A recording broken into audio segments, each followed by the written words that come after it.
Hello students, তোমাদের সবাইকে আমাদের চ্যানেলে ওয়েলকাম জানাই। আজকে ক্লাসে তোমরা যারা ক্লাস 7-এ পড়ো, ক্লাস 7-এ যারা পড়ো তাদের জন্য আমরা পরিবেশ ও বিজ্ঞানের অর্থাৎ সায়েন্সের আমরা সাজেশন আলোচনা করব। এবং এখানে তোমরা জানো যে এবছর হচ্ছে প্রথম একটা ইয়ার যেখানে তোমাদের ফার্স্ট ইউনিট টেস্ট 15 নম্বরের পরীক্ষার পরিবর্তে কিন্তু 30 নম্বরের পরীক্ষা হবে। কেমন? 30 নম্বরের প্রশ্নপত্র হবে এবং সেখানে তোমাদের 3টে চ্যাপ্টার রয়েছে। সেই 3টে চ্যাপ্টার থেকে তোমাদের 1 মার্কসের প্রশ্ন আসবে, 2 মার্কসের প্রশ্ন আসবে এবং কিছু স্কুলে সেখানে কিন্তু 3 নম্বরের প্রশ্ন আসতে পারে। কেমন? তাহলে সেক্ষেত্রে আমরা এই পুরো 3টে চ্যাপ্টার থেকে যে প্রশ্নগুলো ভীষণ ইম্পর্টেন্ট, যে প্রশ্নগুলো তোমাদের স্কুলের আসার মতো, সেইগুলো কিন্তু আমরা আজকে সাজেশনের মধ্যে ইনক্লুড করেছি। এই সাজেশনগুলো যদি ফলো করো এখান থেকেই তোমরা মিনিমাম 90% অবশ্যই কমন পাবে। এবং যারা পেড ক্লাসে যুক্ত আছো তাদের বলি যে আমরা যেহেতু নোটসগুলো প্রোভাইড করেছি পিডিএফ নোটস, সেখানে তোমরা যা কিছু নোটস পেয়েছো সব যদি ঠিকমতো ফলো করো তাহলে সেক্ষেত্রে 100% কমন পাবে। এখানে আমি 90% কেন বলছি, তার কারণ এখানে শর্ট কোশ্চেনগুলো আমাদের ধরা নেই। আমরা আজকে সাজেশন দেবো, শর্ট কোশ্চেনের সাজেশন আমি আলাদাভাবে দিইনি।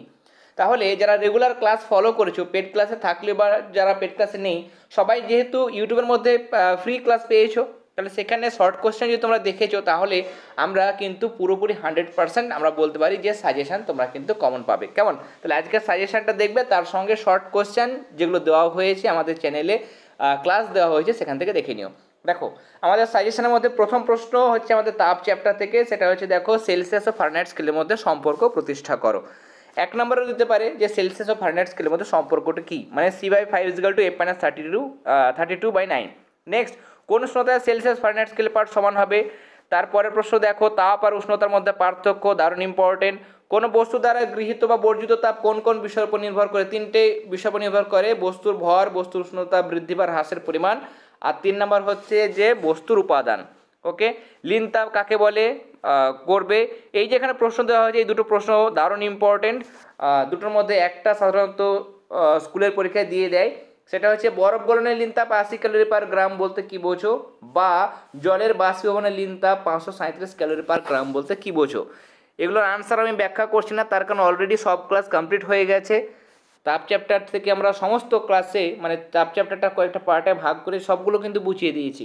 কেমন? সেখানে তোমাদের বুঝিয়ে দেওয়া হয়েছে, যারা দেখোনি অবশ্যই প্লেলিস্ট অপশানে গিয়ে তোমরা কিন্তু আগের ক্লাসগুলো দেখে নিও। নেক্সট সাজেশনের প্রশ্ন হচ্ছে 0°C এবং 0°C উষ্ণতার, দেখো জল আর বরফ দুটোর মধ্যে কোনটা ঠান্ডা? 0°C উষ্ণতার জল না 0°C উষ্ণতার বরফ? একই রকমভাবে 100°C উষ্ণতার ফুটন্ত জল আর 100°C স্টিমের মধ্যে কোনটাতে বেশি হাত পড়বে? পরের প্রশ্ন দারুণ ইম্পর্টেন্ট, তোমরা ডাবল স্টার দিয়ে রাখবে, হাতে স্পিরিট বা ইথার ঢাললে ঠান্ডা লাগে কেন? নেক্সট, মাটির কলসির জল ধাতব কলসির জল থেকে ঠান্ডা, মানে ধাতব কলসির জলের থেকে ঠান্ডা হয় কেন? এখানে আরও একটা প্রশ্ন দেওয়া হয়েছে, স্নান করে ওঠার পর পাখা চালিয়ে তার নিচে দাঁড়ালে ঠান্ডা বোধ হয় কেন? নেক্সট আমরা খাদ্য চ্যাপ্টারটা চলে যাব। খাদ্য চ্যাপ্টার থেকে দেখো প্রথম প্রশ্ন, খাদ্যের যে 8টা উপাদান আছে সেগুলোর নামগুলো তোমরা মনে রাখবে। তারপরে নেক্সট কোশ্চেন আমাদের খাদ্য চ্যাপ্টার থেকে, সেটা হচ্ছে শর্করা বা কার্বোহাইড্রেটের পুষ্টিগত গুরুত্ব। 3টেরই করবে। কেমন? শর্করার কার্বোহাইড্রেটের পুষ্টিগত গুরুত্ব, প্রোটিনের পুষ্টিগত গুরুত্ব বা ভূমিকা বা কাজ একই জিনিস। একই রকমভাবে লিপিড বা ফ্যাটের পুষ্টিগত গুরুত্ব বা ভূমিকা বা কাজ। কেমন? তাহলে 3 ধরনের খাবার, শর্করা, প্রোটিন এবং ফ্যাট, এই 3টেই কিন্তু ভালো করে পড়ে যাবে। এরপরে নেক্সট আমাদের দেখো প্রোটিন বাচক খাদ্য কাকে বলে? প্রোটিনের উৎসগুলো করবে, উদ্ভিজ্জ উৎস, প্রাণীজ উৎস। প্রোটিনের কাজ বলা হয়েছে, প্রোটিনের কাজ করবে। লিপিডের গুরুত্ব করবে, ভিটামিন কাকে বলে? আর এই যে এখানে প্রশ্নটা দেখতে পাচ্ছ দারুণ ইম্পর্টেন্ট, সেটা হচ্ছে মানুষের দেহের কোথায় লিপিড জমা থাকে? দারুণ ইম্পর্টেন্ট, ডাবল স্টার দিয়ে রাখবে, এটাও ডাবল স্টার দেবে। ভিটামিনকে কয় ভাগে ভাগ করা হয়? 2 ভাগে, তেলের দ্রব্য আর জলের দ্রব্য। উদাহরণগুলো করবে। ভিটামিন বি কমপ্লেক্স সির উৎসগুলো কি কি? প্রত্যেকটা ভিটামিনের যদি রাসায়নিক নাম না পারো, অ্যাটলিস্ট ভিটামিন এ, ডি, ই, কে, এই 4টে ভিটামিনের কাজ, একটা করে কাজ। আর এদের অভাবে কি রোগ হয়? ঘুরিয়ে প্রশ্ন আসতে পারে শর্ট কোয়েশ্চেন, যে রাতকানা রোগ কোন ভিটামিনের অভাবে হয়? উত্তর হবে ভিটামিন এ। এরকমভাবে কোন ভিটামিনের অভাবে শিশুদের রিকেট রোগ হয়? উত্তর হবে ভিটামিন ডি। বা বলতে পারে ভিটামিন ডির অভাবে শিশুদের কী রোগ হয়? তখন আনসার হবে রিকেট। তাহলে প্রত্যেকটা ভিটামিনের আমরা যেমন উৎস পড়ব, 2-3টে করে উৎস দেখে নেব, প্রত্যেকটা ভিটামিনের একটা করে কাজ দেখব, আর প্রত্যেকটা ভিটামিনের অভাবে কি কি রোগ হয়, এগুলো থেকে কিন্তু তোমাদের শর্ট কোয়েশ্চেন 2 নম্বর প্রশ্ন যে কোনোভাবে দিতে পারে। যেমন এখানে দেওয়া হয়েছে বেশ কয়েকটা সমস্যা। মাড়ি থেকে রক্ত পড়া কেন হয়? ভিটামিন সির জন্য হয়, ভিটামিন সির অভাবে হয়।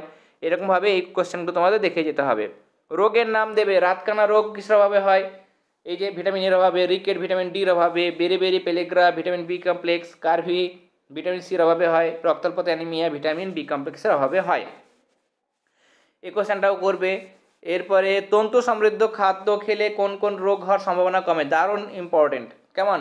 উচ্চ রক্তচাপ, স্থূলত্ব, অন্ত্রের ক্যান্সার, কোষ্ঠকাঠিন্য এগুলো কিন্তু কমে যায়। পরের প্রশ্ন, ফাইটোকেমিক্যালস এর কাজ, দুই একটা উৎস দেখবে। এই যে অপুষ্টির ফলে শিশুদের কি কি রোগ হয়, প্রশ্ন বিচিত্রাতেও পাবে, এটাও কিন্তু ডাবল স্টার দিয়ে রাখবে। নেক্সট কোশ্চেন, কোয়াশেরকার মেরাসমাস মানে কিসের অভাবে হয়? খাদ্যে যদি প্রোটিনের অভাব হয় তাহলে কোয়াশেরকার, আর প্রোটিন আর শক্তি দুটোর অভাব হলে মেরাসমাস। দেহের ওজন বেড়ে গেলে কী কী উপসর্গ দেখা যায়? স্কুলের পরীক্ষায় দারুণ ইম্পর্টেন্ট, ডাবল স্টার দেবে। প্রাকৃতিক প্রক্রিয়াজাত সংশ্লেষিত খাদ্য কাকে বলে? এগুলো তোমরা সংজ্ঞাগুলো করে নিও। জীবদেহে জলের গুরুত্ব, ডাবল স্টার দেবে। কেমন? জীবদেহে জলের গুরুত্ব চেষ্টা করবে মিনিমাম 3টে। আর যারা পেড ক্লাস আছে কী করবে? উদ্ভিদ দেহের ক্ষেত্রে 2টো বৈশিষ্ট্য, প্রাণীদের ক্ষেত্রে 2টো লেখার চেষ্টা করবে। ওকে, উদ্ভিদের খাদ্য তৈরিতে আলোর ভূমিকা, তার সঙ্গে জলের ভূমিকা। এরপরে আমরা লাস্ট চ্যাপ্টার দেখব, সেটা হচ্ছে পরমাণু অণু ও রাসায়নিক বিক্রিয়া। এখানে পরমাণু অণু কাকে বলে দেখবে, সংজ্ঞা, অণু কত প্রকার, কেমন, পরমাণুর মৌলিক বা প্রাথমিক কণাগুলি কী কী, কেন্দ্রক বা নিউক্লিয়াস কাকে বলে। এই কোশ্চেনটা দারুণ ইম্পর্টেন্ট, সেটা হচ্ছে এই যে পারমাণবিক সংখ্যা এবং ভর সংখ্যা কাকে বলে, কেমন, এবং এদের মধ্যে সম্পর্ক, পারমাণবিক সংখ্যা ভর সংখ্যার মধ্যে সম্পর্ক দেখে যাবে। এটাও করবে। পরমাণু নিস্তরিত হয় কেন, এরকম ধরনের প্রশ্ন। 2n2 বলতে কী বোঝো, বা হাইড্রোজেন, H2H2 2H2 বা H2 বলতে কী বোঝায়। ওকে, তাহলে এই প্রশ্নগুলো তোমরা করে যাবে, এখান থেকে কিন্তু তোমরা কমন পাবে। কেমন? আয়ন কাকে বলে, ক্যাটায়ন আয়ন কি। ওকে, এরপরে তোমাদের হয়তো ভর সংখ্যা বলে দিল, পারমাণবিক সংখ্যা বলে দিল, তাহলে আধানযুক্ত কণা মানে আধানযুক্ত কণা কারা কারা? ইলেকট্রন আর প্রোটন, তাহলে ইলেকট্রন আর প্রোটন যোগফল বার করতে হবে। কেমন? এরকম প্রশ্ন করবে। এরপরে নেক্সট, সংকেত কাকে বলে? জলের সংকেত থেকে আমরা কী কী জানতে পারি? অ্যামোনিয়া সংকেত থেকে আমরা কী কী জানতে পারি দেখবে। মূলকগুলোর একটা করে উদাহরণ, ধনাত্মক ঋণাত্মক প্রসমমূলকের উদাহরণ। বিক্রিয়াজাত পদার্থ কাকে বলে? রাসায়নিক বিক্রিয়া কত প্রকার, কী কী, প্রত্যেকটা সংজ্ঞা, প্রত্যক্ষ সংযোগ, বিয়োজন বিক্রিয়া, প্রতিস্থাপন, বিনিময় বিক্রিয়া, এগুলো একটা সংজ্ঞা করে একটু দেখে নিও।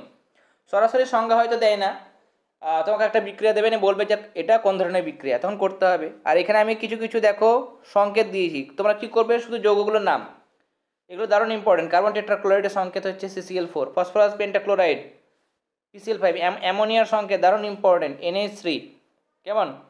এরপরে দেখো এখানে এখানে যে সংকেতগুলো আমরা বলে দিয়েছি, এই যে তোমাদের করতে হবে sodium bicarbonate NaHCO3, aluminium hydroxide LOH3, কেমন, সোডিয়াম সালফেট Na3PO4, এগুলো দারুণ ইম্পর্টেন্ট করে যাবে। এখানেও বেশ কিছু সংকেত আমি দাগ দিয়ে দিয়েছি। ওকে, শুধুমাত্র নাম এবং সংকেতগুলো করে যাবে। আর সমতা বিধান দেয় তোমাদের, সমতা বিধানের জন্য আমি স্টার মার্ক দিয়ে দিয়েছি, এখান থেকে তোমরা করে নিও যেগুলো দেওয়া হয়েছে। ওকে, যেগুলো স্টার মার্ক দেওয়া হয়েছে কোশ্চেনের পাশে, সেগুলো তোমরা ভালো মতোভাবে করবে। যদি এই প্রশ্নগুলো করো দেখবে 100%ই কিন্তু তোমরা কমন পাবে। কেমন?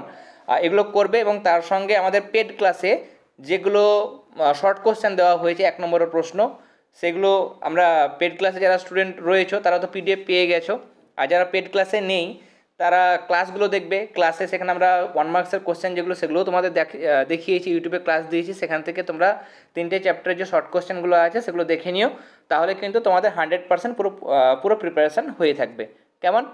তাহলে আজকে আমরা এই সাজেশনটা প্রোভাইড করলাম। আজকের সাজেশনের ক্লাসটি ভালো লেগে থাকলে অবশ্যই ক্লাসটিতে লাইক দেবে। যারা এখনও পর্যন্ত চ্যানেলটি সাবস্ক্রাইব করনি অবশ্যই সাবস্ক্রাইব করে নিও, এবং বেশি বেশি করে আমাদের আজকের ক্লাস তোমাদের ফ্রেন্ড সার্কেলের মধ্যে অবশ্যই শেয়ার করো। কেমন? তাহলে আজকের ক্লাস আমরা এখানেই শেষ করলাম। তোমরা সবাই খুব ভালো থেকো। All the very best.